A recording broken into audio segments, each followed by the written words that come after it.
വിവാദങ്ങളിൽ മുങ്ങിക്കുളിച്ച BJP. നേതാവും നടനുമായ സുരേഷ് ഗോപി പുതിയ അടവുമായി എത്തിയിരിക്കുന്നു. ലോക്സഭാ തെരഞ്ഞെടുപ്പിൽ തൃശൂരിൽ നിന്നും ജയിച്ചാൽ ലൂർദ് മാതാവിന് പുതിയ നേർച്ച വാഗ്ദാനവുമായാണ് എൻ.ഡി.എ സ്ഥാനാർത്ഥി സുരേഷ് ഗോപിയുടെ വരവ്.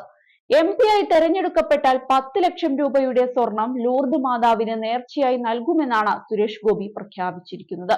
താൻ സമർപ്പിക്കുന്ന സ്വർണം ഉരച്ചു നോക്കാൻ വരേണ്ടെന്നും തങ്കമെന്ന് പ്രചരിപ്പിക്കുകയും വേണ്ടെന്നാണ് സുരേഷ് ഗോപി ആഞ്ഞടിച്ചിരിക്കുന്നത്. നേർച്ച പരസ്യമാക്കേണ്ടി വന്നതിൽ സങ്കടമുണ്ടെന്നും കിരീടം സമർപ്പിച്ചതിൽ ഞാൻ വിവാദമൊന്നും ഉണ്ടാക്കിയിട്ടില്ലെന്നും വിരോധം സൃഷ്ടിക്കാൻ ചിലർ വർഗീയത ഉപയോഗിക്കുന്നുവെന്നും പറഞ്ഞ സുരേഷ് ഗോപി ഒരു ഹിന്ദുവിനൊക്കെ കിരീടം വെക്കാം കേട്ടോ, അവർക്ക് പ്രശ്നമില്ലെന്നും പരിഹസിച്ചുകൊണ്ട് പറഞ്ഞു.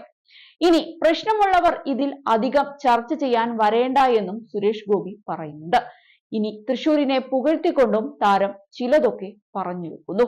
കഴിഞ്ഞ 6.5 വർഷമായി തൃശൂരിലെ വൈബ് അനുഭവിച്ചു കൊണ്ടിരിക്കുകയാണ്. രാജ്യസഭ എം.പി. ആവുന്നതിനും 2 വർഷം മുൻപ് മുതൽ 8 വർഷമായി തൃശൂർ സൗഖ്യം കിട്ടുന്നുണ്ട്. ആ സൗഖ്യത്തിലും വർധനവും ലഭിക്കുന്നുണ്ട്. പുറത്തുനിന്നുള്ള വ്യക്തി എന്ന നിലയിൽ തന്നെ തൃശൂർക്കാരുടെ ഹൃദയത്തിൽ ഇടം നേടാൻ കഴിഞ്ഞിട്ടുണ്ടെന്ന് പറയുന്ന ആത്മവിശ്വാസം എന്നെ വളരെ ശക്തനാക്കുന്നുണ്ട്. ഞാൻ ഒരു പൂർണ്ണ രാഷ്ട്രീയക്കാരനല്ല, അങ്ങനെയാകാൻ എനിക്ക് സാധിക്കില്ലെന്നും അദ്ദേഹം എടുത്തു പറയുന്നു. അതേസമയം തൃശൂരിനൊരു കേന്ദ്രമന്ത്രിയെ കിട്ടുമോ എന്ന ചോദ്യത്തിന് തെരഞ്ഞെടുപ്പ് അതിന് അല്ലല്ലോ എന്നായിരുന്നു സുരേഷ് ഗോപിയുടെ പ്രതികരണം. ആദ്യം നിങ്ങൾ നിങ്ങളുടെ ജനപ്രതിനിധിയെ തീരുമാനിക്കൂ, അതിനുശേഷം ബാക്കി കാര്യങ്ങൾ പാർട്ടിയാണ് തീരുമാനിക്കുന്നത്. 400 പേരിൽ ആകെ 72 പേർക്കാണ് സാധ്യത. മന്ത്രിയാകണോ വേണ്ടയോ എന്നൊക്കെ തീരുമാനിക്കുന്നത് പാർട്ടിയാണെന്നും സുരേഷ് ഗോപി പറഞ്ഞു. ലൂർദ് പള്ളിയിൽ സുരേഷ് ഗോപിയും കുടുംബവും സമർപ്പിച്ച കിരീടത്തിലെ സ്വർണത്തിന്റെ കാര്യത്തിൽ ഇപ്പോഴും വലിയ തോതിലുള്ള ചർച്ചയാണ് ഉയർന്നു വന്നിരിക്കുന്നത്. മകൾ ഭാഗ്യ സുരേഷിന്റെ വിവാഹത്തിന് മുന്നോടിയായി ജനുവരി 15-നാണ് തൃശൂർ ലൂർദ് കത്തീഡ്രൽ പള്ളിയിൽ കുടുംബത്തോടൊപ്പം എത്തി സുരേഷ് ഗോപി മാതാവിന് കിരീടം സമർപ്പിച്ചത്. കിരീടം മാതാവിന്റെ രൂപത്തിൽ നിന്നും താഴെ വീണത് അന്ന് തന്നെ വിവാദമായിരുന്നു. ഇതിന് പിന്നാലെയാണ് 500 ഗ്രാമിലധികം ഭാരമുള്ള കിരീടം ചെമ്പിൽ സ്വർണം പൂശിയാണ് നിർമ്മിച്ചതെന്ന തരത്തിൽ സമൂഹ മാധ്യമങ്ങളിൽ ഉൾപ്പെടെ വാർത്തകൾ പ്രചരിക്കാൻ തുടങ്ങിയത്. ഇതോടെ ഇടവക പ്രതിനിധി യോഗത്തിൽ ഒരു വിഭാഗം ഇക്കാര്യം ചൂണ്ടിക്കാട്ടി സത്യാവസ്ഥ അറിയണമെന്ന ആവശ്യവുമായി രംഗത്തു വരികയായിരുന്നു. ഇതിനിടയിൽ സ്വർണ്ണ കിരീടവുമായി ബന്ധപ്പെട്ട വിവാദത്തിൽ പ്രതികരണവുമായി സുരേഷ് ഗോപി എത്തിയിരുന്നു. എങ്ങനെയാണോ കിരീടം സമർപ്പിക്കേണ്ടത് അങ്ങനെ സമർപ്പിച്ചിട്ടുണ്ട്, അത് ഞങ്ങളുടെ നേർച്ചയായിരുന്നുവെന്നാണ് സുരേഷ് ഗോപി ഇതിനോട് പ്രതികരിച്ചത്.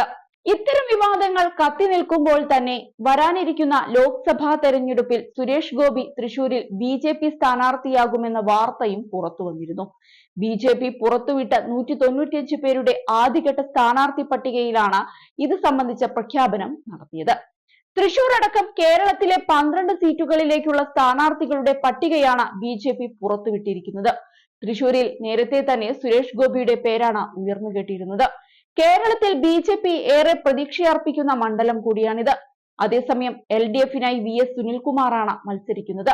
കേന്ദ്രമന്ത്രി രാജീവ് ചന്ദ്രശേഖർ തിരുവനന്തപുരത്ത് മത്സരത്തിന് എത്തുന്നതാണ് ആദ്യഘട്ട സ്ഥാനാർത്ഥി പട്ടികയിലെ പ്രധാന വിശേഷം.